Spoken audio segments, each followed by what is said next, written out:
Mike Anderson was barely making ends meet as a single dad in a small town.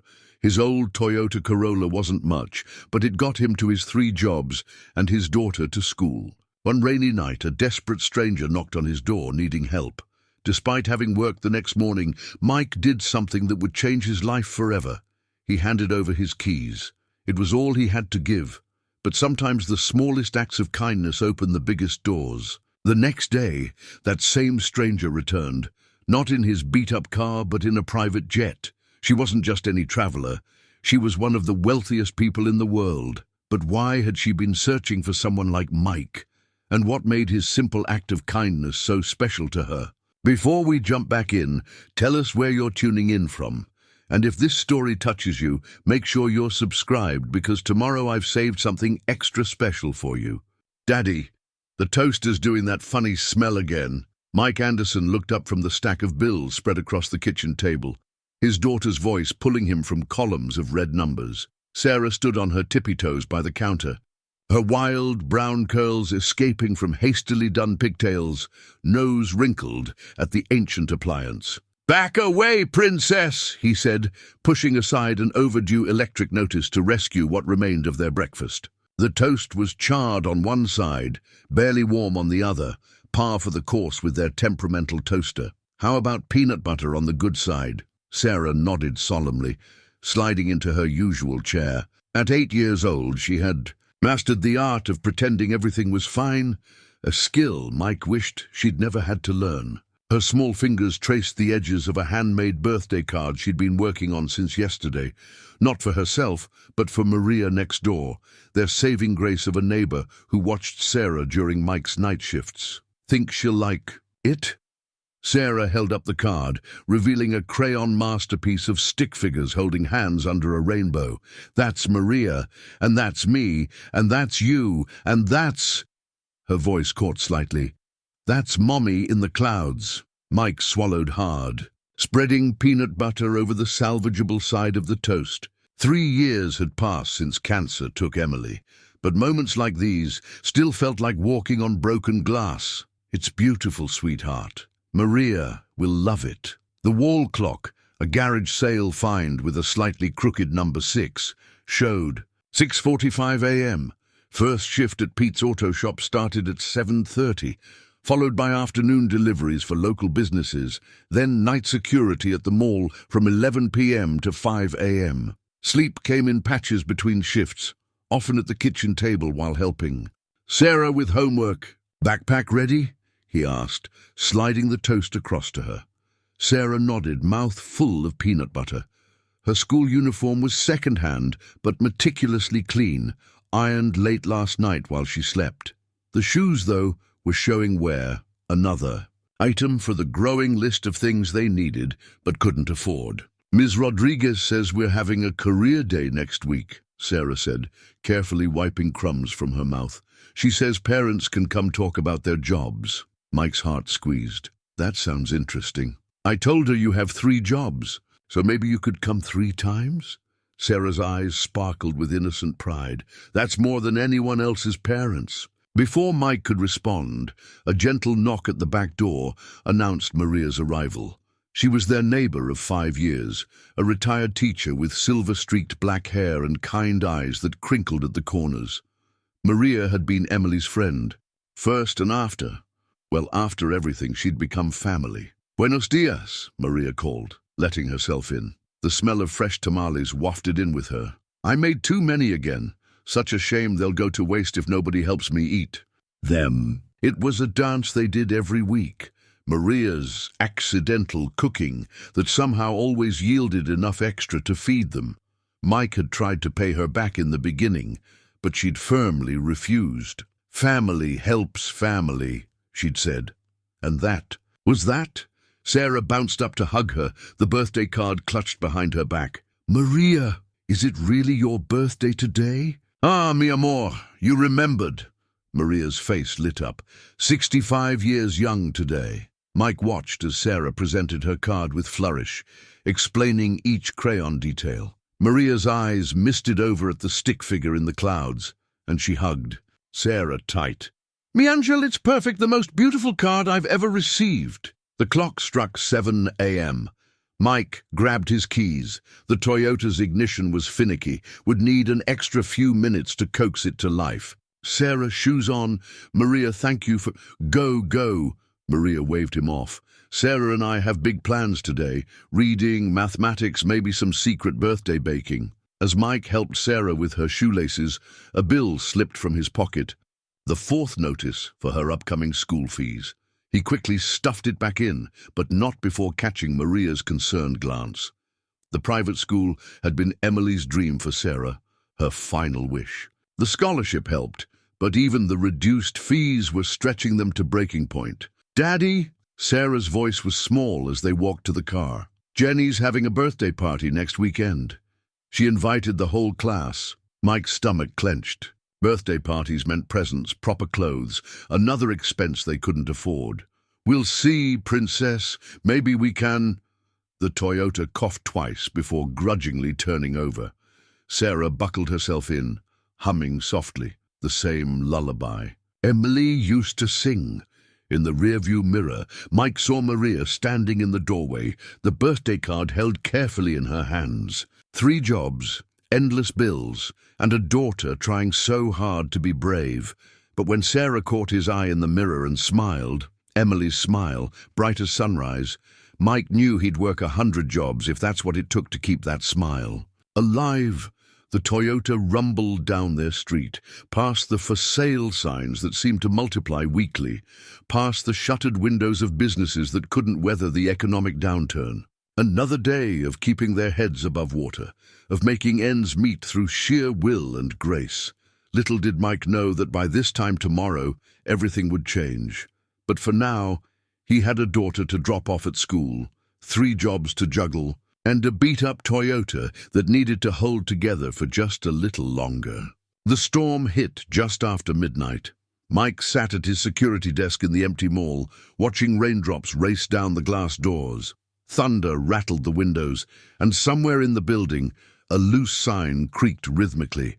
His evening coffee, the last from his thermos, had gone cold hours ago. His phone buzzed, a text from Maria. "Sarah had a nightmare. She's okay now. Asked me to tell you she loves you to the moon and back." Mike's throat tightened. Emily used to say that, to the moon and back. He started typing a response when headlights swept across the mall entrance, catching his attention. Not the usual patrol car. This was different. A sleek black sedan pulled up, clearly expensive, but with steam billowing from under its hood. The driver's door opened, and a figure emerged into the downpour. A woman in what had probably been an elegant business suit before the rain got to it. She hurried to the entrance, a sodden designer scarf clutched around her shoulders. Mike unlocked the door, security training warring with basic human decency. "Ma'am, are you all right?" Up close, she was younger than he'd expected, maybe early 30s. Despite her drenched appearance, there was something commanding about her presence. "I'm so sorry to bother you," she said, her accent suggesting old money and Ivy League education. "My car, I think it's the radiator. My phone's dead, and I've been driving for hours trying to find somewhere open." Mike glanced at her car. Even with his mechanic's experience, that wasn't a quick fix. Nearest open service station is 40 miles away in Cedar Rapids. Cedar Rapids? She pressed her fingers to her temples. "I need to be in Chicago by morning. A meeting I absolutely cannot miss." Her composure cracked slightly. "I don't suppose there's a car rental place open at this hour?" "Not around here." Mike hesitated. "Look, I work at Pete's auto shop during the day. First thing tomorrow I could..." "Tomorrow will be too late." She straightened, reaching for her purse. "I'll pay whatever it takes. Surely there must be some service that..." "They'll all say the same thing. That engine needs to cool before..." "Anyone can work on it safely." Outside, the rain intensified. The woman, who still hadn't introduced herself, paced a tight circle. "I should have listened to James about getting the car serviced, but I had to do this my way.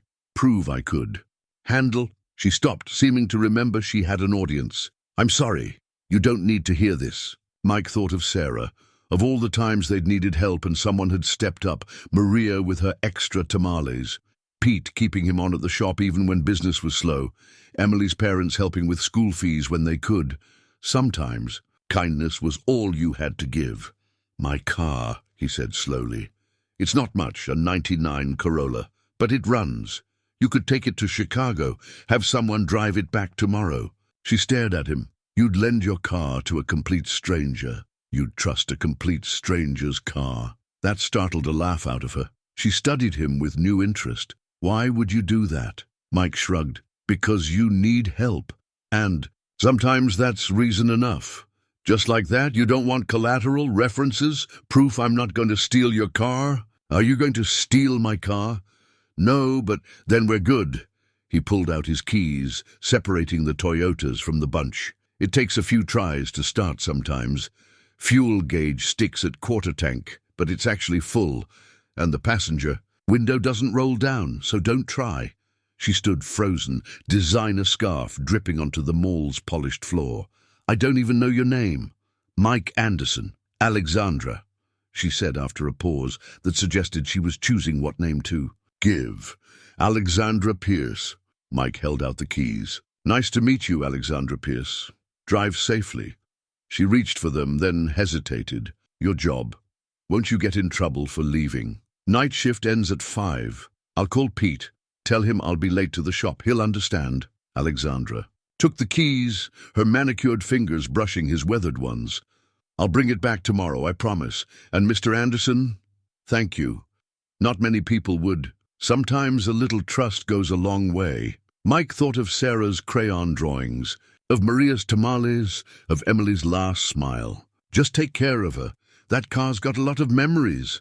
Alexandra nodded, clutching the keys like they were made of gold. She turned to go, then looked back. "Your daughter. The photo on your keys. She has your smile." Before Mike could respond, she was gone, hurrying through the rain to the Toyota. The engine coughed once, twice, then caught. Headlights swung around and the car pulled away, carrying a stranger into the storm. Mike watched until the taillights disappeared. Tomorrow would be interesting, trying to get Sarah to school and himself to work. But right now, in the quiet of the empty mall with rain drumming on the roof, he felt oddly at peace. His phone buzzed again, Maria sending a photo of Sarah, finally asleep with her favorite stuffed rabbit. Below it, she'd written, "You're a good man, Mike Anderson. Emily would be proud." He smiled, tucked the phone away, and settled in to finish his shift. Outside, the storm raged on. But somewhere out there, a beat-up Toyota was carrying hope down the highway, 1 mile at a time. Dawn broke over Main Street as Mike walked home from his night shift, his steps heavy with fatigue. The storm had passed, leaving puddles that reflected a sky streaked with pink and gold. Pete had been understanding about the car. He'd even offered to pick Mike up for his afternoon shift, but the real challenge would be explaining things to Sarah. The smell of coffee and fresh bread wafted from Joe's diner. Inside, early regulars pressed against the windows, clustered around. The morning paper. Joe himself burst out the door, paper in hand. "Mike, you seen this?" He thrust the Cedar Rapids Gazette forward. "Your midnight visitor. She's all over the news." Mike blinked at the headline. "Pierce, IRS missing. Billionaire's daughter vanishes before crucial board meeting." Below was a photo of Alexandra Pierce at some charity gala, looking polished and powerful in an evening gown. Her eyes held the same determination he'd seen last night, even through the rain. Billionaire's daughter. Mike's mouth went dry. Alexandra. "Pierce." Joe was practically bouncing. "The Pierce Industries' Alexandra Pierce. Word is, she ran away from some big corporate showdown. Her family's going crazy looking for her." Mike's phone chose that moment to ring, an unknown number. His heart jumped, but it was just a reporter from the local station. They'd already traced the mysterious woman's path to their town. "No comment," he managed, ending the call. 3. More messages blinked on his screen. Inside the diner, the regulars were having a field day. Mike heard fragments as he passed. "Could buy the whole town 10 times over. Wonder if she'll remember us little people. Always knew. Something big would happen here." Maria was waiting on his front porch, worry creasing her face. Mijo, you're all over the morning news. Sarah's been watching the coverage. She's so excited. Sarah's watching the news. Mike quickened his pace. He found his daughter glued to Maria's small TV, still in her pajamas. On screen, a reporter stood outside Pierce Industries headquarters in Chicago. Sources say Alexandra Pierce arrived moments ago for the emergency board meeting. The question everyone's asking, where has the heiress been, and what statement will she make about Daddy? Sarah launched herself at him. You helped a princess, just like in my books. Not a princess, sweetheart. Just someone who needed help. Mike sank into his chair, exhaustion hitting hard. Come on, you'll be late for school. But Daddy, the car. Maria's gonna drive you today. He managed to smile. Remember what Mom used to say about helping others? Sarah nodded solemnly. It always comes back around, like a big circle of good things. That's right. Mike kissed her forehead. Now go get dressed. Once Sarah was upstairs, Maria brought him coffee, her expression concerned. What are you thinking, giving your car to a stranger, even a rich one? I didn't know she was rich. Mike stared into his coffee. She was just someone who needed help. And now you're all over the news. Maria sat beside him. Your phone's been ringing since dawn. Channel 5 wants an interview. The Cedar Rapids paper too. Mike groaned. I don't want interviews. I just want my car back. The richest family in the Midwest, Mike. They could buy and sell this town without blinking. Maria patted his hand. Maybe this is God's way of helping you with Sarah's school fees. I didn't help her for money. No? Maria smiled. That's exactly why you deserve it. Sarah came bouncing back downstairs in her uniform, pigtails slightly crooked. Can we drive past the mall, Maria? I want to see where Daddy met Ms. Pierce. A new text lit up Mike's phone, Pete offering to cover his morning shift too. Get some rest, his boss wrote. Something tells me today's going to get interesting. Mike walked them to Maria's car, helping Sarah with her backpack. The morning sun caught a newspaper lying in a puddle, Alexandra's photo warped by the water. In the photo, she wore a scarf, the same one that had dripped onto the mall floor last night. Daddy? Sarah rolled down her window. When she brings the Toyota back, can I meet her? I want to show her my drawing of our car. I made it in class yesterday before it became famous. Mike smiled despite his exhaustion. We'll see, Princess. First, let's just get through today. As Maria's car pulled away, more reporters were arriving on the street. Mike went inside, unplugged his phone and headed for bed. His last thought before sleep took him was of Alexandra Pierce, wondering if she'd made it to her meeting, if the old Toyota had served her well. In his dreams, he heard Emily's voice. It always comes back around, love, like a big circle of good things. He couldn't have known then just how right she would turn out to be.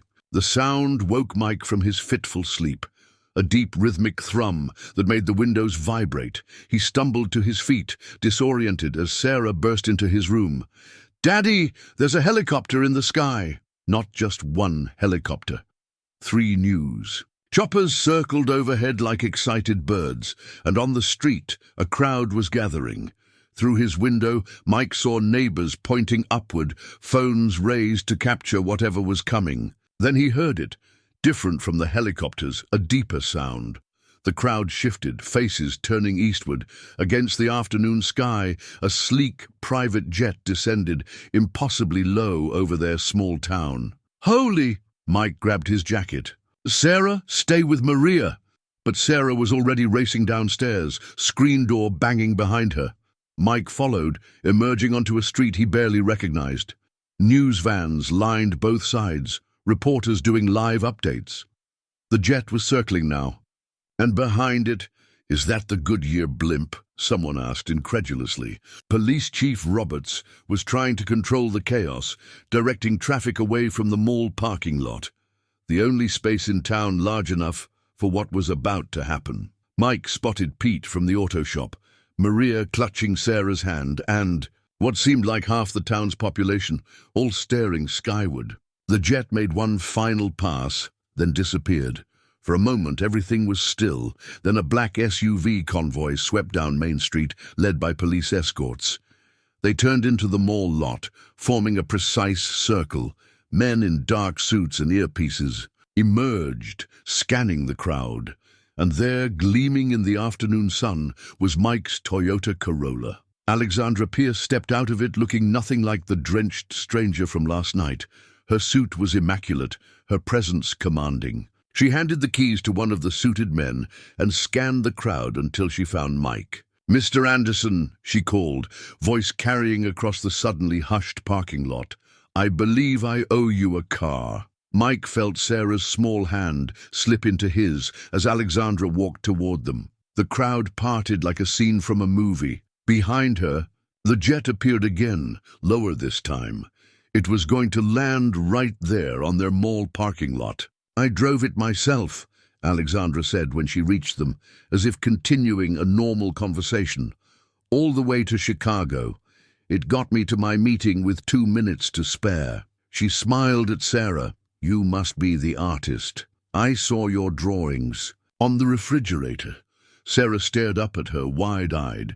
"Did our car do okay?" "Better than okay." Alexandra knelt to Sarah's level, something that seemed to startle her security team. "It reminded me of something I'd forgotten, something very important."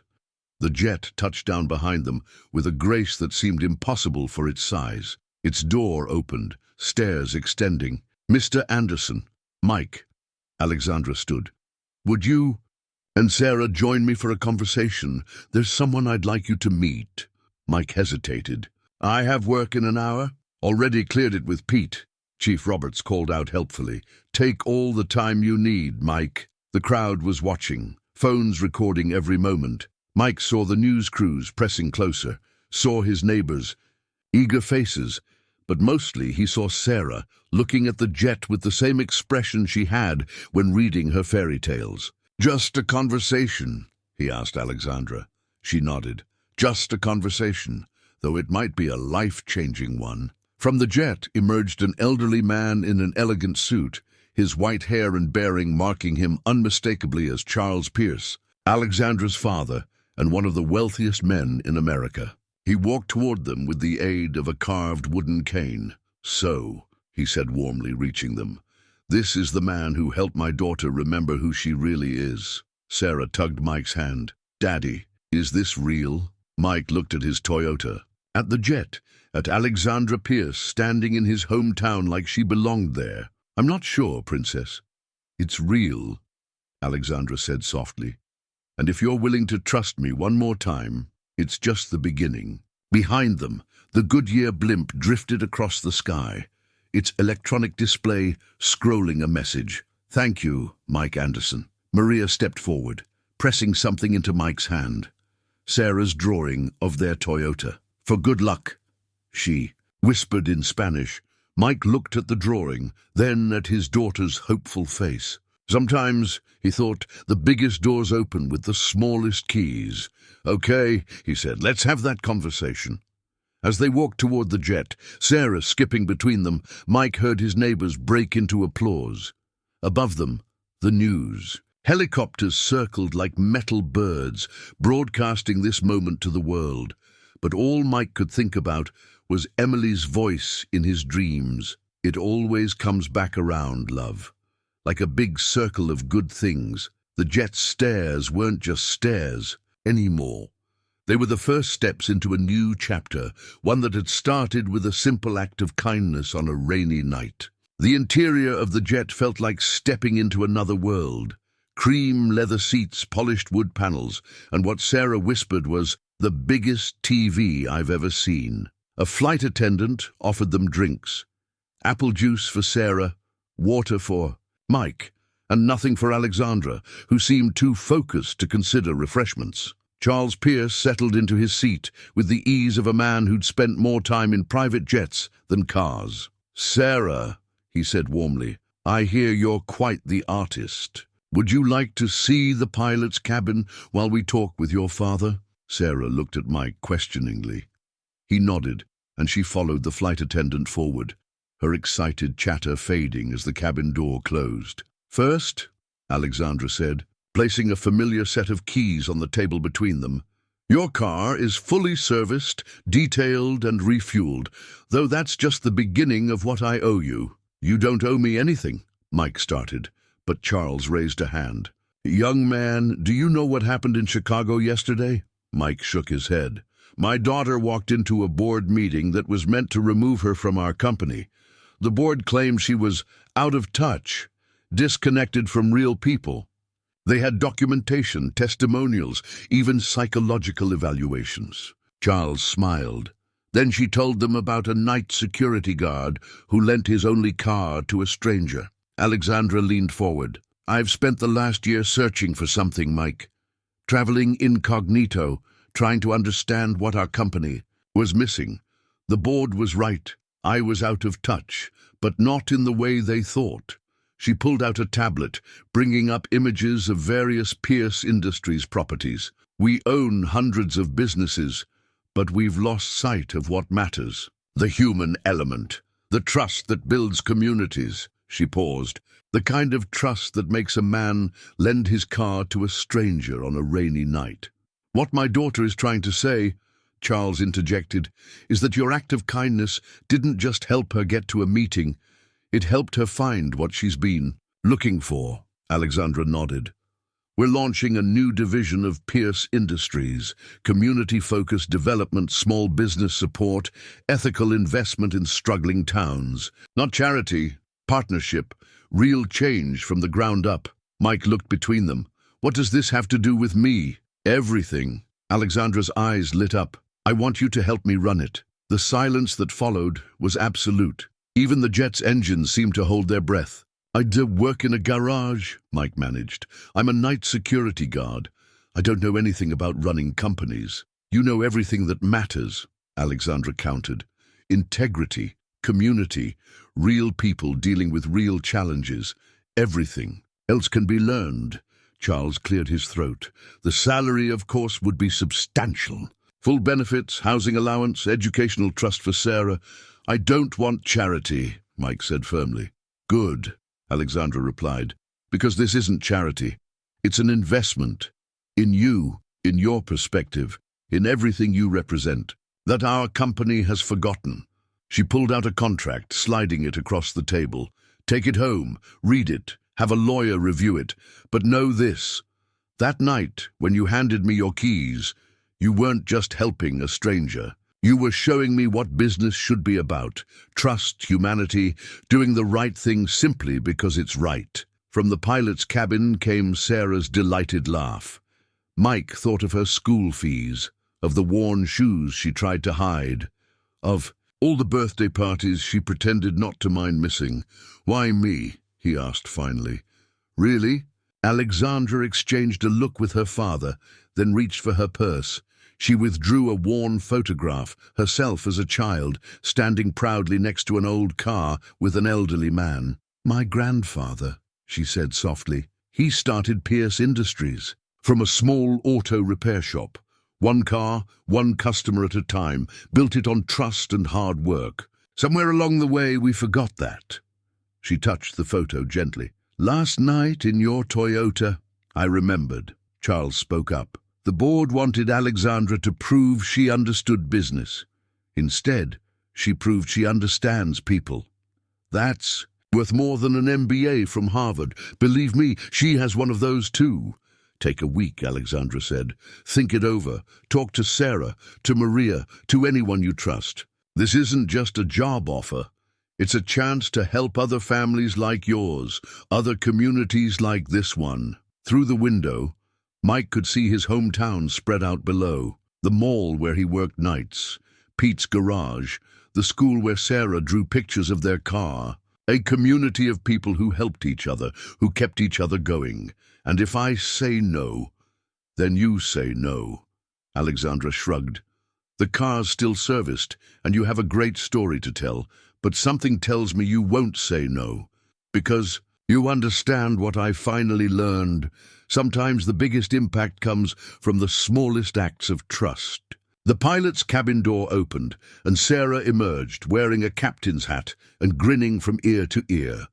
"Daddy, they showed me how to use the radio, And guess what? You can see our whole town from up here. Mike looked at his daughter's shining face, then back at the contract. Alexandra was right. He'd need lawyers to understand the details, but he understood the principle. Trust, given freely, returned tenfold. 1 week, he said finally. I'll think about it. Alexandra smiled. That's all I ask. After all, you've already taught me the most important lesson. Sometimes you have to let go of something to see its true value. Outside, the sun was setting over their small town, painting the sky in colors that looked different from up here. But the truth that had started this whole adventure remained the same. No matter the altitude, sometimes the smallest keys really do open the biggest doors. That night, after Sarah finally fell asleep, still wearing the pilot's hat Alexandra had let her keep, Mike sat at his kitchen table with a familiar companion, Emily's old photo album. The contract from Alexandra lay unopened beside it, heavy with possibility. "What would you say about all this?" he whispered, touching a photo of Emily holding newborn Sarah. The image was creased from frequent handling, Emily's smile forever, frozen in that moment of pure joy. A soft knock at the back door interrupted his thoughts. Maria entered carrying her usual late-night tea tray, though this time she'd added a slice of her special tres leches cake. "For celebrations," she said, setting it down. "Nothing to celebrate yet," Mike replied. "I haven't decided anything." Maria settled into Emily's old chair, the one by the window. "Tell me what's in your heart, mihijo." Mike opened the photo album to their wedding day. Emily in her second-hand dress, him in his father's suit, both of them laughing because the ring had gotten stuck halfway down her finger. "We had nothing," he said softly, "but we were happy. Simple life, simple dreams. And now," he touched the contract. "Now I could give Sarah everything Emily wanted for her. The school fees wouldn't be a problem. She could have new shoes, birthday parties, college savings." He trailed off. "But it feels like letting go of something." "Of Emily? Of who we are, this life we built. It's not much, but it's real." He gestured around the small kitchen, with its mismatched chairs and crayon drawings on the fridge. Up there in that jet today, everything was perfect. Too perfect, maybe. Maria poured the tea, adding honey the way Emily used to. "Your wife didn't marry you because you were rich or poor. She married you because you have a good heart. That won't change with a bigger paycheck." Mike opened another page of the album. Sarah's 5th birthday, the last one before Emily got sick. They'd managed to invite her whole class, spent weeks saving for decorations and cake. Emily had been tired that day, but her smile still lit up every photo. Alexandra said something about her grandfather, he mused, how he built their company from a small auto shop, just like Pete's. But look at them now. Private jets and corporate takeovers. What if this changes us? Changes Sarah? "Mi amor," Maria said gently. "Change is not always loss. Sometimes it's growth." She pointed to a photo of Emily in her teaching days. "Remember what she used to tell her students?" Mike nodded. "Your circumstances don't define you. Your choices do." A floorboard creaked, and they looked up to find Sarah in the doorway, still in her pajamas, the pilot's hat askew on her sleep-mussed hair. "I can't sleep," she said, climbing into Mike's lap like she used to when she was smaller. "Are we really going to work with Ms. Alexandra?" Mike smoothed her hair. "I don't know yet, Princess. It's a big decision. Our life would be very different." Sarah picked up the photo of Emily's last birthday, the one where she'd insisted on making the cake herself, despite being too weak to stand for long. "Would Mom want us to go?" The question hit Mike like a physical blow. Maria reached across the table to squeeze his hand. "Your mom," he said carefully, "wanted you to have every opportunity, but she also wanted you to stay true to yourself. Like when she let me wear my superhero costume to picture day?" Mike chuckled. "Exactly like that." Sarah studied the contract with a child's solemn curiosity. Ms. Alexandra was nice. Not scary rich person nice, but real nice. Like Maria. "High praise indeed," Maria smiled. "And Daddy?" Sarah turned those eyes, Emily's eyes, on him. You always say helping people is important. Maybe Miss Alexandra needs our help too. She looked kind of lonely in her big jet, out of the mouths of babes. Mike remembered Alexandra's face when she talked about her grandfather's auto shop, the way she'd lit up describing her plans to help communities like theirs. When did you get so wise, Princess? Mom always said I got it from you. Maria stood, gathering the tea things. The sun will rise tomorrow, whether you say yes or no. But Emily didn't marry a man who was afraid of new chapters. She married a man who lent his only car to a stranger on a rainy night. After Sarah went back to bed, Mike stayed up looking at photos. Emily graduating college, Emily starting her teaching job, Emily holding Sarah for the first time. Each image a leap of faith, a new chapter begun. The last photo in the album was from a month before she died. They're sitting on their front porch, Sarah between them, all three laughing at some forgotten joke. On the back, Emily had written, "Remember, love, the best stories are the ones that surprise you." Mike picked up the contract. Maybe it was time to be surprised again. The men's department at Wilson's Clothing felt foreign to Mike. He stood before a wall of suits, price tags making his head spin, while Mr. Wilson himself hovered nearby with a measuring tape. "Miss Pierce was very specific," the older man said, holding up a charcoal grey jacket. "Only the best for her new Director of Community Development." The title still felt strange on Mike's tongue. He'd signed the contract yesterday after having Pete's brother-in-law, a local lawyer, review it. The salary figure alone had made the lawyer whistle. "Just something simple," Mike insisted. "Professional, but not pretentious." Mr. Wilson nodded knowingly. "Something that says you earned your seat at the table." In the next fitting room, Sarah was having the time of her life with Mrs. Wilson, trying on new school clothes. Her delighted gasps carried through the store. "Daddy, this one has pockets."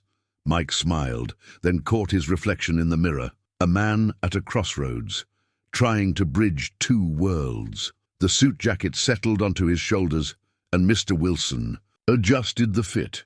"You know," the older man said, "I remember fitting your wedding suit. You and Emily were so young, so full of dreams. You remember that?" Of course. Emily insisted on paying for the alterations herself, said her groom needed to look like $1,000,000, even if they only had 20 to their name. A lump formed in Mike's throat.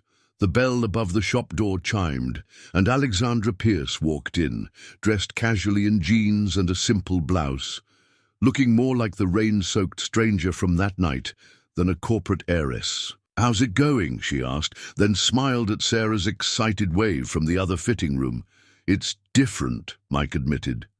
Alexandra nodded. "Good different or overwhelming different?" "Both." She picked up a blue tie, held it against the jacket. "You know, my grandfather wore the same suit to every board meeting for 15 years, said it kept him grounded, reminded him where he came from." She handed him the tie. "The clothes don't make the man, Mike. They just help him move through different worlds." Sarah emerged in a new school uniform, twirling. "Look, Daddy, no patches." The pure joy in his daughter's face brought everything into focus. This wasn't about suits or titles. It was about opportunities, not just for them, but for other families who needed a chance. "The board meeting is next week," Alexandra said. "But first I want you to come see something.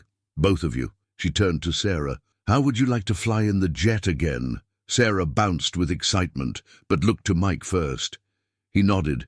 "Just let me change and wear the suit," Alexandra suggested. "Consider it a dress rehearsal." An hour later, they were airborne. Mike felt more comfortable in the jet this time, though the suit was another matter. Sarah sat next to him, proudly wearing her new school cardigan, while Alexandra worked on her laptop. "Where are we going?" Mike finally asked. "Millbrook," Alexandra replied. "About an hour north. Population 5,000, Main Street half boarded up, 3 factories closed in the last decade. Sounds familiar?" "Exactly." She turned her laptop around, showing him images of a small town much like their own. "This is our first project, if you're ready." The jet landed in a small airfield. A crowd had gathered, not as large as the one in their town, but substantial. Mike recognized the look in their eyes, hope mixed with wariness, dreams tempered by too many broken promises. Alexandra led them to a podium that had been set up. The mayor, a weathered man in his 60s, shook Mike's hand. "Folks," Alexandra addressed the crowd, "I'd like you to meet Mike Anderson, our new Director of Community Development. He's going to help us bring Millbrook back to life. Not with handouts, but with partnerships, because he understands something I learned recently. Real change starts with trust." Mike looked at the faces before him. Factory workers, shop owners, families not so different from his own. He thought of his Toyota, of rain-soaked nights and simple acts of kindness. Stepping to the microphone, he took a deep breath. "I'm not going to make any fancy promises," he began, "but I will make you one guarantee. We're going to build something real here, together." Sarah slipped her hand into his, and in that moment, the suit didn't feel quite so foreign anymore. Maybe Mr. Wilson was right. He had earned his seat at the table, not with wealth or education, but with something far more valuable, understanding what it meant to need a chance and what it meant to give one. The mayor handed him a key to the city, and Mike thought of another key, given on a rainy night that felt like a lifetime ago. Sometimes the smallest keys really did open the biggest doors. You just had to be brave enough to turn them. The business textbook sat open on Mike's new desk, its margins filled with his careful notes. 3 weeks into his new role, and his head still swam with terms like sustainable development and community-based entrepreneurship. But beneath the corporate jargon, he was beginning to see patterns that made sense. Mr. Anderson, his assistant, he still couldn't believe he had an assistant, poked her head in. "The Millbrook factory owners are here for their meeting." "Thanks, Jenny, and please, it's just Mike." She smiled, used to this exchange by now. "Of course, Mr. Anderson." The conference room windows overlooked Main Street, where the Pierce Industries sign now shared space with local businesses. Alexandra had insisted their office be right in town, not in some gleaming tower in the city. 4 men and 2 women sat around the table, their expressions a mix of hope and skepticism. Mike recognized that look. He'd worn it himself not so long ago. "Before we start," he said, setting aside the prepared presentation, "tell me about your first jobs." They blinked, thrown off script. Then Tom Miller, who'd owned the textile factory for 30 years, leaned forward. "Paper route," he said. "Saved every penny for my first car." Others joined in. Waitressing, lawn mowing, babysitting. Simple. Jobs that built character, taught value. "My daughter Sarah," Mike told them, "just started her first job, helping Maria, our neighbor, organize her recipe books. Makes $2 an hour and thinks she's rich." He smiled at their chuckles. "The point is, we all started somewhere, and that's what we're going to give back to this town. Not just jobs, first jobs, starting places." He pulled out his own notes, handwritten on lined paper rather than the sleek tablet Alexandra had given him. "Your factories have history. They've put kids through college, paid for weddings, helped families. Weather tough times. We're not here to erase that history. We're here to build on it." The next hour flew by as they discussed modernization plans, training programs, sustainable practices. These weren't just buzzwords anymore. They were keys to keeping families together, communities alive. Later that afternoon, Alexandra found him in his office, surrounded by budget reports and local business proposals. "How'd it go?" she asked, settling into the chair across from him. "They're on board, all 6 of them." Mike rubbed his tired eyes. "Though I probably broke every rule in this book about corporate negotiations." Alexandra picked up the business textbook. "Rules are guidelines, not chains. You got them on board because you spoke their language. Community, family, real stakes." "I keep waiting to wake up," Mike admitted. "All this." He gestured at the office, his new suit the view of their changing town. "It still feels like someone else's life sometimes," says the man who just secured a 6-way partnership that my top negotiators couldn't crack. She smiled. "You know." What my grandfather used to say. The best business leaders are the ones who never forget what it's like to be on the other side of the desk. Mike's phone buzzed. A text from Sarah with a photo of her and Maria sorting recipe cards, both grinning proudly. Below it was a message from Pete at the garage. Factory owners stopped by. Whatever you said, it worked. 3 guys already asked about apprentice programs. It's happening, isn't it? Mike looked up at Alexandra. Real change. Thanks to you. She stood to leave, then paused. Oh, the board wants to meet next week. Quarterly review. Mike's stomach tightened. He'd been dreading this, facing the same people who'd tried to push Alexandra out, who'd called her out of touch. Just be yourself, she said, reading his expression. That's what got us here. After she left, Mike turned to the wall where he'd hung Sarah's drawing of their Toyota. Below it now was a photo from the Millbrook announcement, him in his new suit, but with his old determination. His phone buzzed again, a message from Maria. Sarah's making plans for her recipe book empire. Says she's going to be just like her daddy, helping people's dreams come true. Mike looked at the business textbook, then at the family photo on his desk. Emily would have loved this, he thought.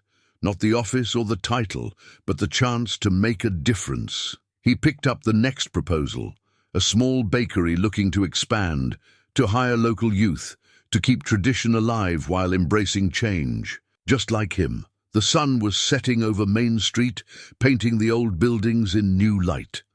In the distance, he could see the factory windows gleaming. Tomorrow, they'd start planning the apprentice programs. More first jobs, more starting places, more keys to more doors. Mike opened his notebook and began to write, his words flowing easier now.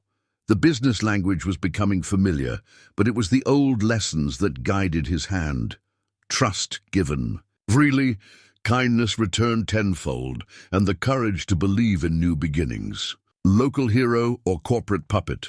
The truth behind Pierce Industries' latest PR move. The headline screamed from the tabloid someone had left on Mike's desk. Below it was a photo of him and Alexandra leaving a community meeting, the angle and timing making their professional interaction appear intimate. Ignore it, Alexandra had said when the story first broke. But it wasn't that simple anymore. Not with reporters camping outside Sarah's school, not with whispers following them at church, and certainly not with Emily's parents' unexpected visit. We're worried, Helen Green said, sitting stiffly in Mike's living room. Her husband, Robert, nodded beside her. All this attention, this sudden wealth, it's not what Emily would have wanted for Sarah. Mike kept his voice steady. Emily wanted Sarah to have opportunities. Opportunities, yes, Robert agreed. But this circus, her pictures all over the internet, Michael, Cinderella story, from security guard to corporate executive. They're making a spectacle of our granddaughter. As if on cue, a camera flash lit up the window. The reporters had found them again. I should have anticipated this, Mike muttered, pulling the curtains closed. I was naive. Helen softened slightly. We know you're trying to do the right thing. But Emily was always so protective of Sarah's privacy. And now with these rumors about you and that Pierce woman. There's nothing between Alexandra and me, Mike said firmly. She's my boss, my mentor, that's all. Tell that to the tabloids, Robert gestured at the newspaper. Tell that to Sarah's classmates who wave these stories in her face. Mike's phone buzzed. Another message from the board secretary about next week's meeting. They wanted him to present a formal 5-year plan. His stomach churned at the thought. Maybe, Helen hesitated, maybe it would be better if Sarah stayed with us for a while, just until things settle down. Our neighborhood is quiet, no reporters, no gossip. The suggestion hit Mike like a physical blow. You want to take my daughter? Not take, Robert clarified quickly. Just protect her.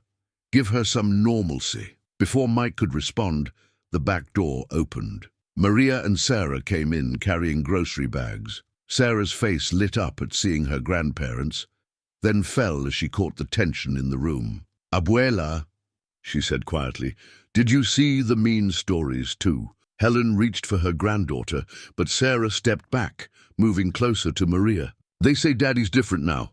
Sarah continued, that he's forgotten where he came from, but they're wrong. He still helps Mr. Pete at the garage sometimes. He still knows how to fix our toaster and—" She pulled something from her backpack.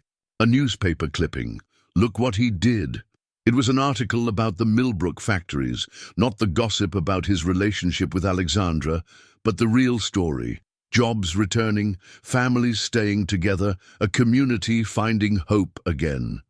Jenny helped me make copies for my whole class, Sarah said proudly. Now they know what my daddy really does. Maria stepped forward. Perhaps, she said diplomatically, we should all remember that Sarah has her father's strength and Emily's wisdom. Helen dabbed at her eyes. You sound just like her, sweetheart. She always could see right to the heart of things. The doorbell rang, Alexandra's distinctive three-tap pattern. Mike had almost forgotten their scheduled review of the Millbrook contracts. Come in, he called, bracing for his in-laws' reaction. Alexandra entered, then read the room instantly. I can come back. No, Sarah said firmly, surprising everyone. Stay. Show Grandma and Grandpa the pictures from the factory. Show them what we're building. Mike watched his daughter, standing tall in her school uniform, Emily's determined, chin tilted up. When had she become so strong? Alexandra hesitated, then pulled out her tablet. Actually, I brought something better. The apprentices made a video. They wanted to thank the man who gave them a second chance. As the video played, showing young faces full of hope, Mike saw Helen and Robert's expressions slowly change. These weren't corporate statistics or PR moves. These were real people, real lives changed. Emily always said, Helen whispered, that you had a gift for seeing the best in people. That's why the stories don't matter, Sarah added. Daddy's still Daddy. He just has bigger keys to open bigger doors for more people. Outside, another camera flashed. But inside this room, something was healing. Robert reached for the Millbrook article, reading it more carefully now. Helen watched the apprentice's video, her hand over her heart. And Mike looked at his daughter, who had somehow learned to navigate this new world without losing her way. Maybe she could teach him how. His phone buzzed again. The board. Secretary more urgent now. The 5-year plan, the presentations, the corporate politics all loomed. But right here, right now, watching his daughter bridge 2 worlds with her mother's grace, Mike knew they would find their way through. Sometimes, the biggest doors open not with keys, but with truth, and love, and a child's unwavering faith in what was real. The boardroom of Pierce Industries felt a long way from Pete's garage. Mike stood before floor-to-ceiling windows on the 40th floor, his reflection ghostly against Chicago's skyline.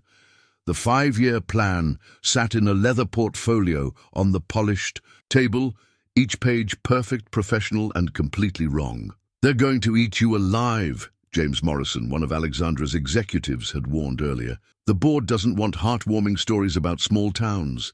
They want profit projections, expansion metrics, hard data. Sarah's diary entry from that morning weighed heavy in his pocket.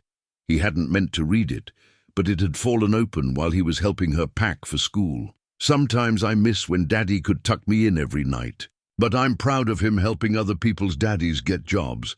I just wish the cameras would go away and people would stop making up stories about him and Miss Alexandra. Mom would know what to do. She always knew. The board members filed in.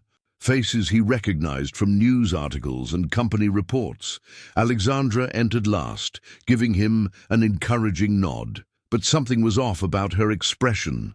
Worry lines around her eyes that hadn't been there yesterday. Mr. Anderson, Charles Pierce began, we've been following your community initiative with great interest.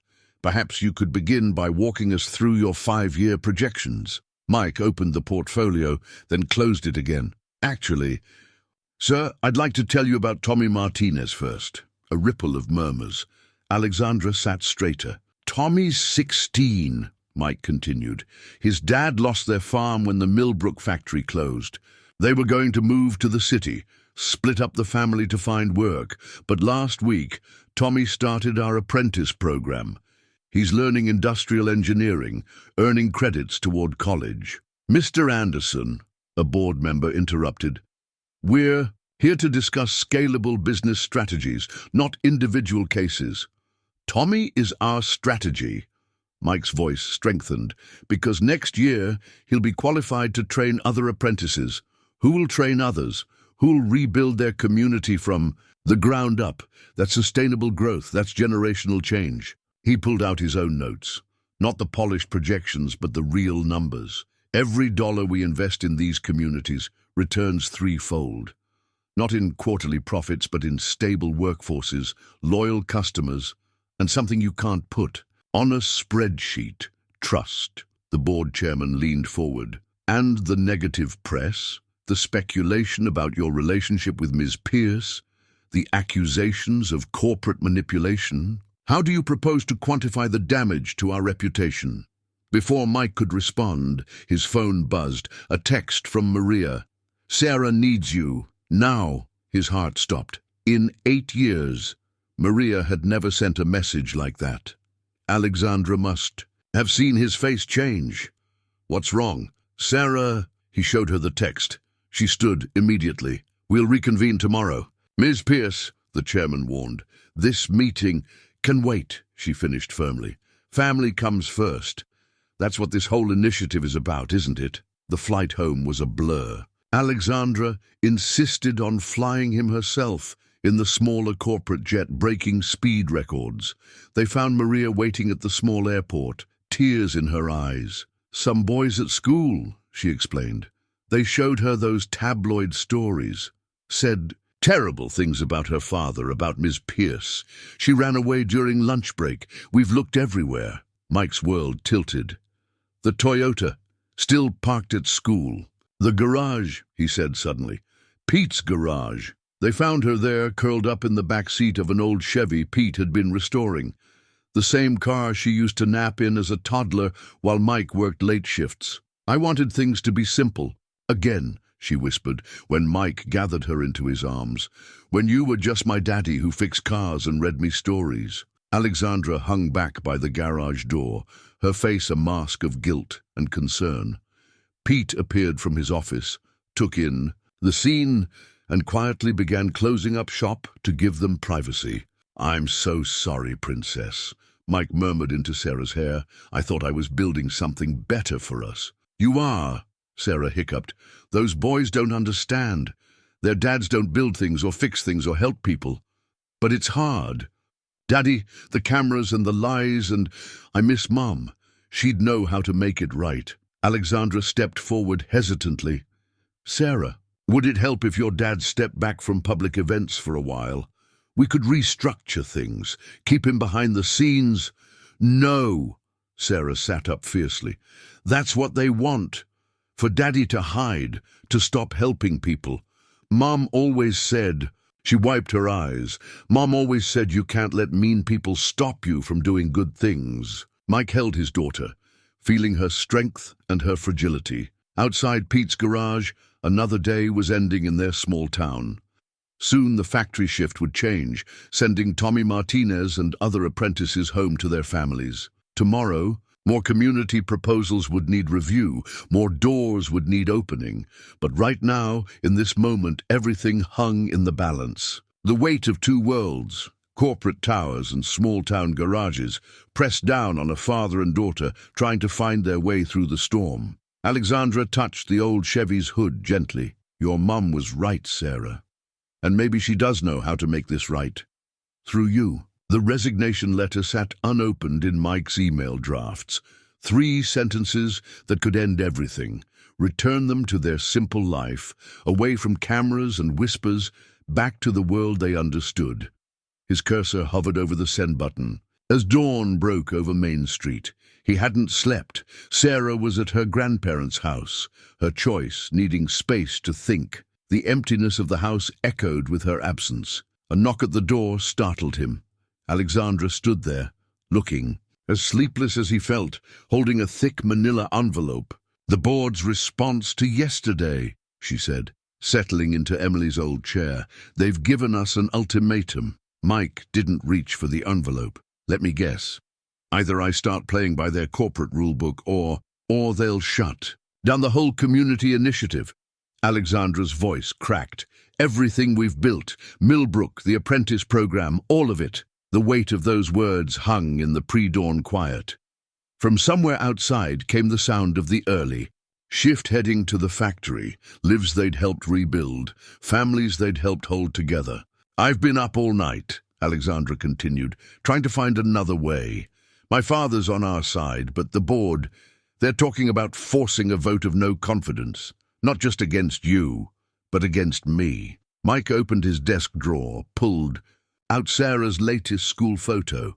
She was smiling, but it wasn't the carefree smile from before. I did this to her. To us. No, Alexandra said firmly. I did this. I dragged you into my corporate war without considering the real cost. She stood pacing the small kitchen.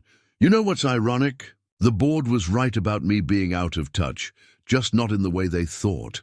I was so focused on proving them wrong, on showing them the value of community investment, that I forgot about the actual communities, the actual people. Mike's phone buzzed. A text from Tommy Martinez.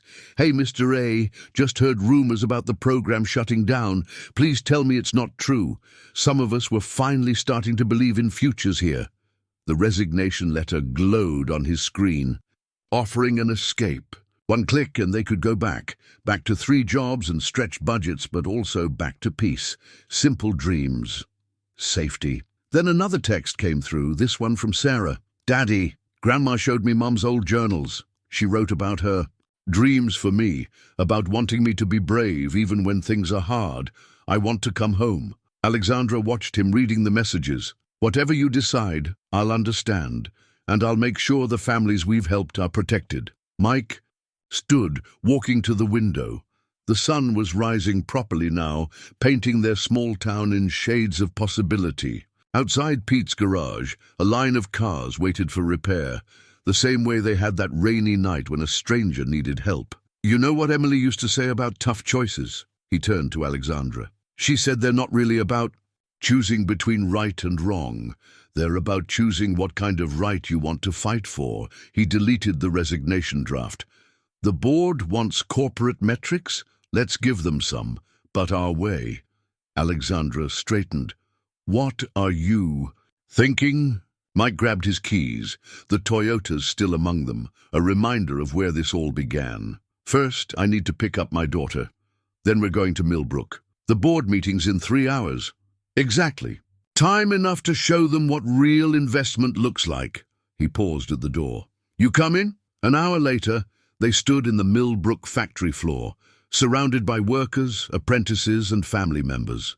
Sarah sat perched on a workbench, filming with Alexandra's phone as Tommy Martinez explained their training program to the gathered crowd. Send it, Mike nodded to his daughter. Send it to the whole board.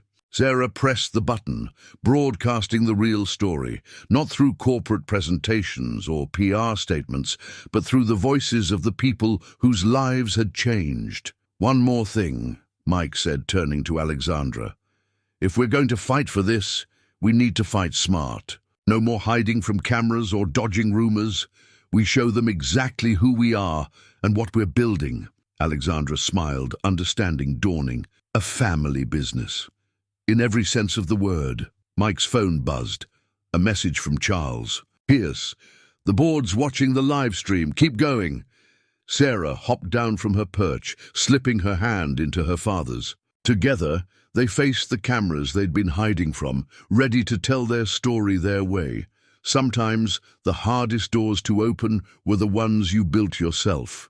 But with the right keys, truth, courage, and a little girl's unwavering faith, even the strongest walls could fall. The boardroom was silent as Alexandra stood, holding a weathered photograph. Not in Chicago this time. They'd insisted on meeting in Millbrook, in the newly renovated factory conference room where apprentices usually gathered for training. This is the last photo taken of my mother, she said, her voice steady but vulnerable in a way Mike had never heard before. It was at my grandfather's garage a month before she died. I was 8. Sarah, sitting between Mike and Charles Pierce, leaned forward. In the photo, a young Alexandra stood beside a beautiful woman in overalls. both covered in engine grease and smiling. Mum loved working on cars with Grandpa. She said machines were honest. They either worked or they didn't. No corporate politics involved. Alexandra smiled faintly. The board members back then hated it. A Pierce heiress getting her hands dirty? Scandalous. She placed the photo carefully on the table. A week after this was taken, she went to a board meeting, fought to keep the garage open when they wanted to sell it for development. On her way home, Alexandra paused. Black ice. A truck couldn't stop in time. The silence deepened. Even the most hardened board members shifted uncomfortably. I buried myself in business. School, Alexandra continued. Harvard, MBA, all the right moves. Became exactly what everyone expected, until that night in the rain, when a security guard handed me his car keys without asking anything in return. She looked at Mike. It wasn't just kindness I recognized. It was authenticity, the same thing my mother tried to protect, that my grandfather built this company on. Charles Pierce cleared his throat. Alexandra's mother understood something it took me years to relearn. Success isn't just measured in profit margins. It's measured in lives changed, communities built, trust earned. That's all very touching. One board member interjected, but sentiment doesn't pay shareholders. Actually, Tommy Martinez spoke up from the back of the room where several apprentices stood. It does. He stepped forward, spreading papers across the table. These are the numbers Mr. Anderson helped me compile. Retention rates, training costs, community investment returns. When workers feel connected to a company, when they trust their leaders, productivity increases. Customer loyalty grows. We're not just employees. We're stakeholders in our own futures. Mike watched his daughter watching Tommy, saw her recognition of what real leadership looked like, passed down through generations, crossing all boundaries of wealth and status. My wife, Emily, Mike said quietly, used to tell her students that the most important things in life can't be measured in traditional ways, like the value of a mother's love or a daughter's courage or a stranger's trust. He stood. But some things can be measured. Families staying together because they can find work locally, kids seeing futures in their hometown, communities believing in themselves again. Alexandra nodded. That's what my mother was fighting. For not just a garage, but a principle. That business should serve people, not the other way around. Sarah pulled something from her backpack, a stack of letters. These came to our house, from families in Millbrook, from other towns asking for help. They're not writing to Pierce Industries. They're writing to my dad and Ms. Alexandra because they trust them. Charles Pierce took one of the letters, read it silently. Perhaps, he said to the board, we've been measuring success with the wrong tools. Alexandra touched the photo of her mother. I spent years trying to prove myself to this board, but I realize now I was really trying to prove something to her, that her death wasn't for nothing, that the values she fought for could still win. They can, Sarah said with a child's simple certainty. They already are. The board members looked at each other, then at the scene before them. A security guard's daughter, a billionaire's heir, and a room full of working-class apprentices, all united by something more powerful than corporate protocols. My mother would have loved this. Alexandra smiled, tears in her eyes. She would have loved all of you. Outside the conference room windows, the factory floor hummed with life. Parents working alongside their children, teaching trades, building futures. Inside, something just as vital was being rebuilt. Trust in the possibility that business could have a heart, that authenticity could trump artifice, that a mother's dreams could live on through her daughter's courage to be real. Mike thought of another mother's dreams, living on through Sarah's unwavering faith in doing what was right. Some legacies, he realized, didn't need measuring, they just needed the freedom to grow. Community first, profits follow. The new company motto gleamed on the wall of what used to be Pete's office at the garage. Now it was the headquarters of Pierce Community Development's apprentice training program, though Pete still kept his tools in the corner and worked on cars between mentoring sessions. It's really happening, Alexandra said, watching through the window as Tommy Martinez led a group of new apprentices through their orientation.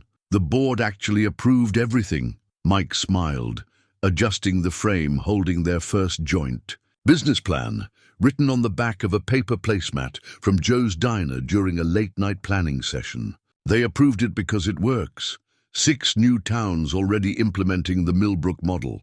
And because a certain 8-year-old shamed them into remembering their humanity, Alexandra added. Sarah was outside with the apprentices, proudly, wearing her official Junior Community Coordinator badge, a title she'd created herself and that the board had unanimously approved. She was showing them her latest project, a wall of photos documenting the town's transformation. You know what Emily would say about all this? Maria appeared in the doorway, carrying her signature tea tray. These days, she split her time between watching younger children while their parents trained and keeping everyone well-fed with her legendary cooking. What? Mike asked. That sometimes the best families are the ones we build together? She set down the tray. Like how that young Tommy comes by every Sunday to help with my garden, or how Mrs. Pierce Sr. is teaching our girls business math. After school, Alexandra's mother's photo now hung beside Emily's in the office, 2 women who'd believed in the power of authenticity and community. Their legacy lived on in unexpected ways. Speaking of building things, Alexandra pulled out a blueprint. The board approved our biggest project yet. A network of community centers starting right here, training facilities, childcare, small business incubators. Everything we've learned, a town needs to thrive. Mike studied the plans.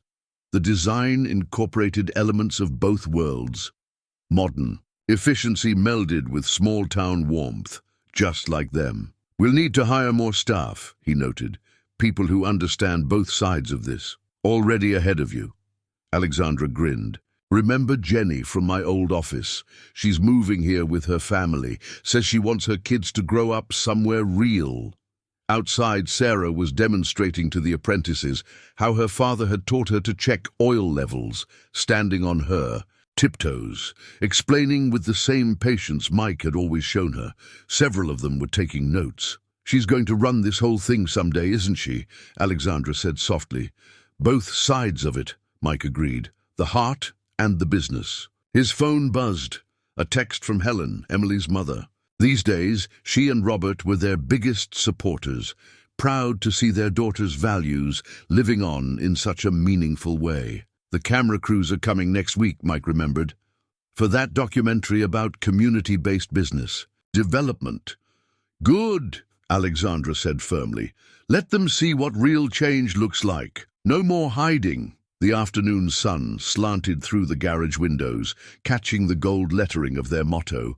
Below it, Sarah had added her own sign in careful crayon, Daddy and Ms. Alexandra's door-opening business. Pete's voice carried from the workshop, teaching a young apprentice the same lesson he'd once taught Mike. Sometimes the most important tool in your box isn't a wrench, it's trust. Maria poured tea into Emily's old cups, the ones with tiny roses around the rim. To family, she said, in all its forms. They raised their cups as Sarah bounded in, engine grease on her cheek, eyes bright with purpose. Tommy says I can help teach the new kids about carburetors tomorrow. Just like you taught me, Daddy. Mike looked at his daughter, so confident now in both her worlds, at Alexandra, who'd found her mother's truth again, at Maria, who'd helped hold them all together, at the photo wall, where Emily's smile blessed. It all. To family, he echoed, and to keeping all the right doors open. Through the window, they could see the apprentices gathering around Tommy's latest project, a familiar Toyota Corolla, being restored as a training vehicle. Some doors, it seemed, never really closed. They just led to bigger rooms, where more people could gather, learn, and grow together. 6 months later, Mike stood before the blueprint of their most ambitious project yet, the Pierce Community Innovation Center. The 3-story building would combine everything they'd learned, a state-of-the-art training facility, small business, incubator spaces, childcare center, and even a rooftop garden designed by Maria. "Look what just arrived," Alexandra called, wheeling in a cart laden with frames. Inside each one was a front-page article. The Pierce Anderson model, revolutionizing community development. The story had been picked up by major newspapers across the country. "Dad! Ms. Alexandra!" Sarah burst in, still in her school uniform. "Tommy got his acceptance letter." Behind her, Tommy Martinez entered more sedately, but his grin gave him away. He held up an envelope bearing the Massachusetts Institute of Technology logo. Full scholarship to their engineering program, plus a guaranteed internship here during summers. Mike embraced the young man who'd become like a son. "Your parents must be ecstatic." "Mom cried for an hour," Tommy admitted. "Dad too, but he claims it was allergies. And the best part," Sarah bounced on her toes, "is that Tommy's going to help design our new youth STEM program before he goes. I already have ideas for the robotics club." Alexandra smiled at Sarah's enthusiasm. These days, the 9-year-old spent hours in their offices after school, absorbing everything from engineering principles to community organizing. She'd even started a junior business council with other employees' children. Speaking of programs, Alexandra pulled out her tablet. The numbers from our first 6 partner towns came in. Employment up 40%, small business creation up 65%, and this is my favorite stat, 85% of young people saying they see a future in their hometowns. The door opened again as Pete and Maria arrived for their daily planning meeting. These sessions had evolved into a kind of family dinner, with Maria's cooking and Pete's practical wisdom helping them stay grounded as they grew. "Brought someone with me," Pete announced. Helen and Robert Green entered behind him, carrying what looked like old photo albums. "We were cleaning out the attic," Helen explained, "and found Emily's college journals. Her thesis was on community-based education. All these ideas about connecting schools with local businesses, creating real-world learning opportunities. Just like what we're doing now," Sarah said softly, touching the journals. Robert cleared his throat. "She'd be so proud of all this, of all of you." The group gathered around the conference table, no longer the polished corporate furniture from Chicago, but a handmade piece crafted by Millbrook's woodworking apprentices. Maria began setting out containers of her latest recipes, while Pete spread out the construction plans for their new center. "Remember when this all started?" Tommy mused, looking at a photo on the wall, Mike handing Alexandra the Toyota keys. "In that rainy night, one car, one act of trust. Now look at us," Alexandra gestured at their blueprint. 20 towns by next year, a whole new model of ethical business development. All because Daddy knows how to open doors," Sarah finished, making them all laugh. Mike watched his daughter poring over her mother's journals, saw how naturally she moved between Tommy's engineering drawings and Alexandra's business proposals. She was growing up in a world where community and commerce weren't opposing forces, but partners in something greater. The sun was setting outside their windows, casting long shadows across Main Street. The evening shift was arriving at the factory. Parents dropping children at Maria's newly expanded daycare center, apprentices heading to night classes at the training facility. "You know what Mom wrote here?" Sarah looked up from a journal. She said, "True wealth isn't what you have, it's what you build together." Alexandra touched the photo of her own mother. "2 amazing women who saw the future before we did." 3, Mike corrected, looking at his daughter. "Maybe even more." They worked late into the evening, planning and dreaming. The corporate world and small-town values had stopped being opposing forces, becoming instead complementary strengths. Every spreadsheet had a story behind it, every policy a human purpose. When Sarah finally fell asleep on the office couch, Mike covered her with the same blanket he'd once used during his night security shifts. Some things hadn't changed. His desire to protect her, to build a better world for her.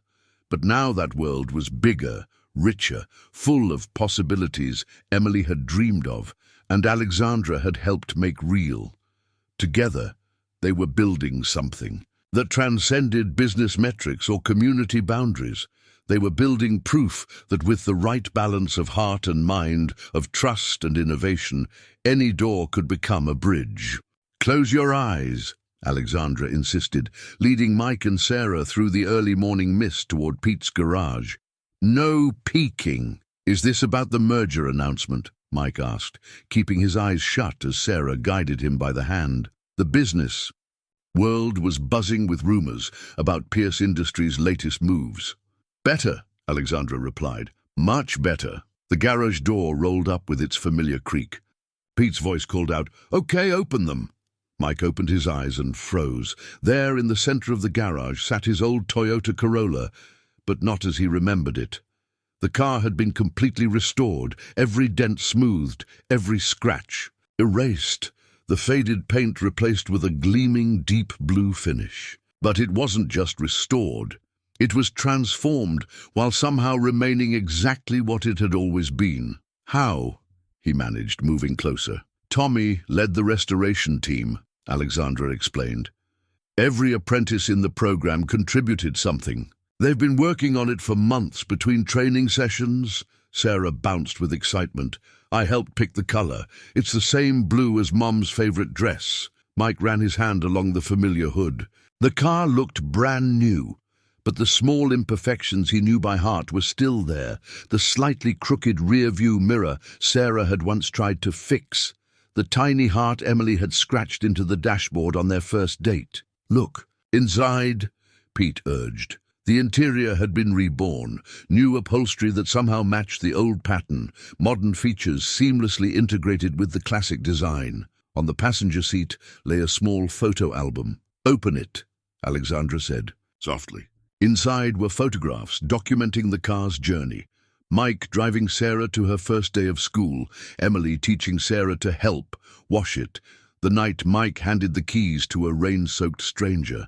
The final page held the original keys, mounted, alongside a simple message. "Some doors are worth keeping open. We thought about getting you a new car," Alexandra admitted. "Something fancy corporate, but that wouldn't be right. This car, it's part of your story, our story." Tommy appeared from the workshop, along with other apprentices who'd worked on the restoration. "We added some special features," he explained, proudly. "Modern safety systems, better fuel efficiency, even a small computer system, but all hidden, all keeping the soul of the original." Mike noticed other familiar faces gathering. Maria, Helen and Robert, Charles Pierce, even Board, members who'd once doubted this whole journey. The garage was filling with people whose lives had become intertwined through a simple act of trust on a rainy night. "There's one more thing," Alexandra said, suddenly looking nervous. She reached into the glove compartment and pulled out an envelope. Inside was a certificate of ownership for the newly formed Pierce Anderson Community Trust, a legally binding document ensuring their vision of ethical business development would continue for generations. "I want to make it official," Alexandra said, her voice soft but clear. "Not just the business partnership, but everything. The trust we've built, the family we've made, the future we see." She took a deep breath. "If you're willing." The garage fell silent.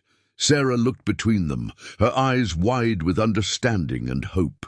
Mike thought of another moment in this garage, years ago, when Emily had helped him rebuild the Toyota's engine. "Sometimes," she'd said, "the most valuable things are the ones you put back together with love." He looked at Alexandra, no longer the rain-soaked stranger or the corporate heiress, but his partner in building something larger than themselves, at Sarah, who'd shown them all how to bridge two worlds with grace and wisdom beyond her years. The morning sun broke through the garage windows, catching the Toyota's pristine finish. In its reflection, Mike could see all of them.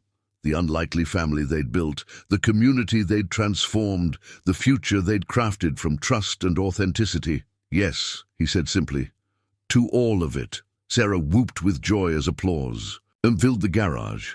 Maria wiped tears from her eyes, while Pete pretended he had something in his. Tommy and his apprentices exchanged proud grins, knowing they'd been part of something special. Alexandra's hands trembled slightly as she handed Mike the keys, the old ones restored just like the car. Ready for the next chapter? Mike looked at his daughter, saw Emily's smile in her eyes. What do you think, Princess? One more door to open. Sarah took both their hands, joining them. The biggest one yet, Daddy, the biggest one yet. The wedding wasn't held in a grand cathedral or luxury hotel. Instead, they chose the newly completed community center's rooftop garden, Maria's pride and joy, where herbs and flowers created a natural cathedral under the open sky. The restored Toyota, polished to perfection, sat prominently near the entrance, decorated with white ribbons, and Sarah's hand-painted "Just Married" sign. Ready? Sarah asked, adjusting her junior bridesmaid dress. She'd insisted on blue, the same shade as the Toyota, the same color as her mother's favorite dress. Mike straightened his tie, simple and elegant like everything else about this day. Ready as I'll ever be, Helen appeared, touching his arm. Emily would love this, she said softly. All of it. She placed something in his hand. Emily's old keychain, the one that had held the Toyota's keys for so many years. Something old, something borrowed. Below in the garden, guests were gathering, not divided into brides and grooms' sides, but mingled together like the communities. They'd united. Factory workers sat beside board members. Apprentices chatted with corporate executives. All barriers dissolved in the celebration of something authentic. Tommy Martinez, now home from his first semester at MIT, stood with his engineering students. They'd created a special wedding gift, a working miniature model of their first factory, complete with tiny apprentices and a replica of the famous Toyota. Alexandra waited at the front, radiant in a simple white dress that would have made fashion magazines gasp, but felt perfect for who she truly was. Her father, Charles, stood beside her, his eyes misty as he watched Sarah lead Mike down the aisle. The ceremony itself was brief but meaningful. They'd written their own vows, speaking not just of love but of trust, of opening doors together, of building bridges between worlds. When Sarah stepped forward to read a passage from Emily's journal about love and new beginnings, there wasn't a dry eye in the garden. By the power of love, trust, and community, the minister concluded, I now pronounce you. A familiar bell chimed, the one from Pete's garage that had announced so many new beginnings. The crowd erupted in cheers as Mike and Alexandra kissed, Sarah beaming between them. The reception felt more like a community gathering than a formal wedding party. Maria's cooking took center stage, served alongside dishes prepared by local restaurants. The apprentices had built the dance floor themselves, and the first dance was accompanied by a band made up of factory workers and their families. Look, what Tommy helped me make, Sarah said later, presenting them with a special gift. It was a detailed scrapbook documenting their journey from that rainy night to today. The final pages were blank, waiting for new chapters. For all the stories still to come, she explained. As evening fell, lights twinkled in the rooftop garden. Alexandra found Mike standing by the Toyota, lost in thought. Penny, for your thoughts, she asked, slipping her hand in his. Just thinking. About doors, he smiled, and how sometimes the best ones lead you right back home, just by a different path. Sarah joined them, followed by Maria, Pete, the Greens, Charles Pierce, Tommy, and others.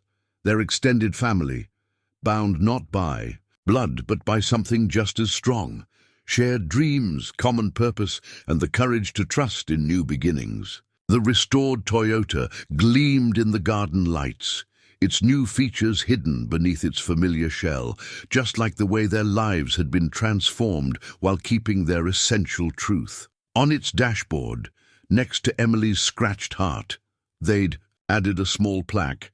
Every ending is just a beginning in disguise. Ready to go? Alexandra asked as the evening wound down. Their honeymoon would be a working one, visiting community projects across the country, spreading their model of ethical development. Mike looked at his daughter, now falling asleep against Maria's shoulder. At Tommy, teaching younger apprentices. A new dance step. At board members and factory workers sharing stories over Maria's desserts, at his new wife, who'd walked through his door on a rainy night and helped him build a bridge between worlds. "Ready," he said, always ready for the next door. They drove away in the Toyota, of course. It was the only choice that made sense. Behind them, the community center glowed like a lighthouse, guiding others toward the possibility that business could have a heart, that communities could thrive, that love could bridge any gap.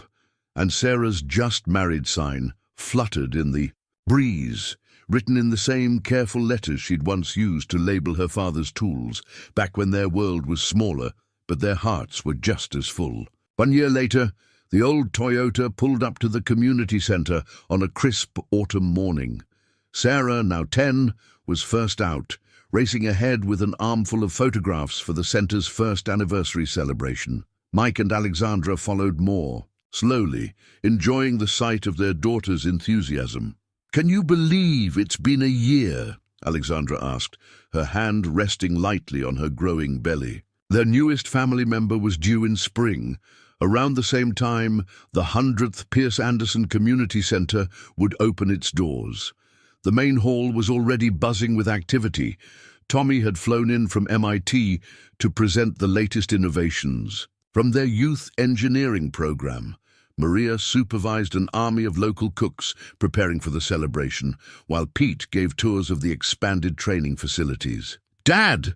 Sarah called from near the memory wall she'd created. "Come see what I found!" The wall had grown over the year, telling not just their story, but the stories of countless others whose lives had been transformed. Sarah pointed to a newly added photo, Emily's college graduation picture, standing proud in her cap and gown. "Grandma Helen found it yesterday," Sarah explained. "Look what Mom wrote on the back." Mike turned the frame over. In Emily's familiar handwriting was a quote, "Education isn't just about learning facts. It's about learning to believe in possibilities." "She would love what you've built here," came a voice behind them. Charles Pierce approached, leaning on his cane, but his eyes bright with pride. "Both of you, all of you." Through the windows, they could see groups arriving for the celebration. The Millbrook factory workers, now partners in their own business. Apprentices from 20 different towns, some already running their own programs. Board members who'd become true believers in the power of community-based development. Tommy gathered everyone in the main hall, standing beside the scale model of their first project that had grown to include each new development. "A year ago," he began, "we celebrated a wedding here, but we were really celebrating something bigger, the marriage of two ideas. That business can have a heart, and that community is the best investment you can make." Sarah stepped forward, unveiling her latest project, a documentary she'd created with help from the youth media program. "And this is just the beginning," she announced. "Wait until you see what we're planning for the next 10 years. The crowd laughed, but Mike and Alexandra exchanged knowing looks. Their daughter's 10-year plan was actually quite impressive, combining sustainable development with cultural preservation and technological innovation. As the celebration continued, Mike found himself back at the memory wall. The photo of that rainy night still held pride of place. The moment he'd handed his keys to a stranger and opened a door neither of them had expected. Alexandra joined him, their hands finding each other naturally. "Any regrets?" she asked.